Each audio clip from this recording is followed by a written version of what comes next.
اعوذ باللہ من الشیطان الرجیم بسم اللہ الرحمن الرحیم اقرأ بسم ربک الذی خلق خلق الانسان من علق اقرأ وربک الاکرم الذی علم بالقلم علم الانسان ما لم يعلم۔ 5 آیتیں میں نے آج بھی تلاوت کی اور پچھلے جمعرات کو بھی کی تھی۔ پہلی وحی ہے، یہاں سے ہم نے سٹارٹ کیا درس کا، سیرت کا۔ ہم مکی دور میں جو اہم واقعات پیش آئے ہیں نا، آپ صلی اللہ علیہ وسلم کو جب نبوت ملی 40 سال کی عمر میں، 13 سال آپ نے مکہ مکرمہ میں گزارے ہیں نبوت ملنے کے بعد، تو سب سے پہلے تو قرآن کریم کا اور آپ صلی اللہ علیہ وسلم کی نبوت کا آغاز ہوا۔ 5 آیتیں قرآن کریم کی نازل ہوئی، جس کا پس منظر میں نے آپ کے سامنے ذکر کر دیے کہ یہ 5 آیتیں کب نازل ہوئی، کیسے نازل ہوئی، یہ تو ہم نے ذکر کر لیا۔ آج ہم گفتگو کریں گے کہ یہ جو پہلی وحی رسول اللہ صلی اللہ علیہ وسلم پر نازل ہوئی اور آپ صلی اللہ علیہ وسلم کو نبوت ملی، قرآن کریم کی 5 آیتیں، ان کا پیغام کیا ہے؟ پہلے میں ترجمہ کروں گا، پھر اس کا پیغام بتاؤں گا۔ اقرا پڑھیے، ٹھیک ہے نا؟ نہیں، اقرا پڑھیے، بسم ربک الذی خلق، اپنے رب کا نام لے کر جس نے پیدا کیا۔ خلق الانسان من علق، پیدا کیا انسان کو خون کے لوتڑے سے، جمے ہوئے خون سے۔ اقرا وربک الاکرم، پڑھیے اور تیرا رب بڑا مہربان ہے۔ الذی علم بالقلم، جس نے تعلیم دی ہے، جس نے سکھلایا ہے قلم کے ساتھ۔ علم الانسان ما لم يعلم، وہ چیزیں انسان کو سکھائی جو وہ نہیں جانتا تھا۔ کیا کیا قلم سے لکھتے ہیں انسان، کتنی چیزوں کا اظہار کر لیتے ہیں، سمجھ رہے نہیں؟ یہ تو ہو گیا ترجمہ۔ اب ان 5 آیات کا پیغام کیا ہے؟ بالفاظ دیگر پہلی وحی کا پیغام کیا ہے؟ 2 باتیں۔ نمبر 1، پہلی بات ہے تمہارے دین کی جو قرآن آ رہا ہے، جو آپ صلی اللہ علیہ وسلم کی نبوت ہے، اس دین کی بنیاد علم پر ہے، علم آخرت، علم معاد، اس دین کی بنیاد ہے علم پر۔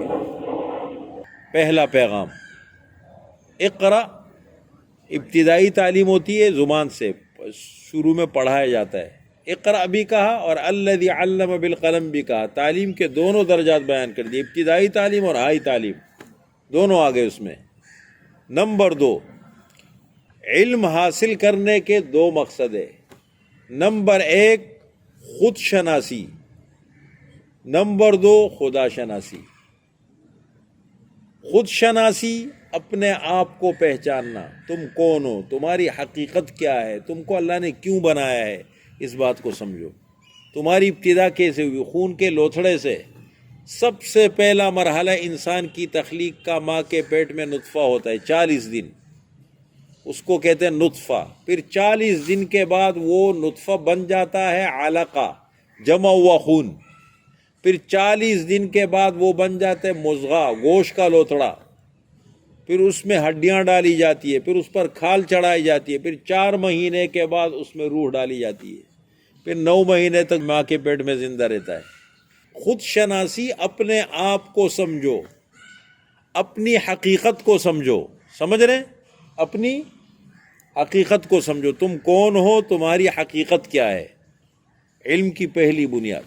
نمبر 2 خدا شناسی، اپنے خالق، اپنے مالک اور اپنے رازق کو سمجھو، جس نے تمہیں پیدا کیا، جس نے تمہیں وجود دیا، جس نے اس پوری کائنات کو بنایا ہے، جس نے ساری نعمتیں تجھے دی ہے، اس خالق کو سمجھو۔ یہ علم کے 2 مقصد ہیں۔ تو پہلی وحی کے اندر پیغام کے نمبر 1، تمہارے دین کی بنیاد علم کے اوپر قائم ہے، بنیاد علم ہے۔ نمبر 2، علم کے کتنے مقصد ہیں؟ خود شناسی، خدا شناسی، اپنے آپ کو پہچاننا اور اپنے خدا کو پہچاننا۔ اکبر الہ آبادی کا نام سنا ہے؟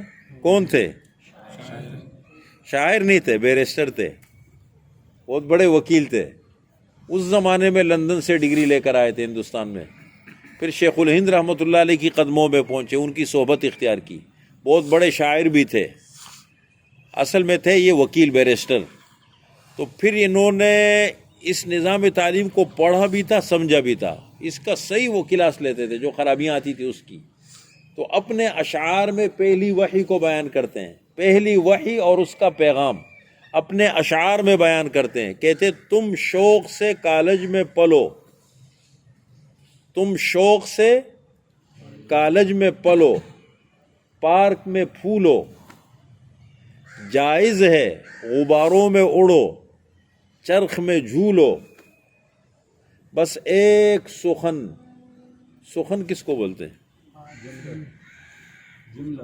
بات، جو بات زبان سے نکلتی، میری ایک بات، ایک سخن. سخن کلام، سخن کہتے ہیں نا گفتگو کو، بات کو.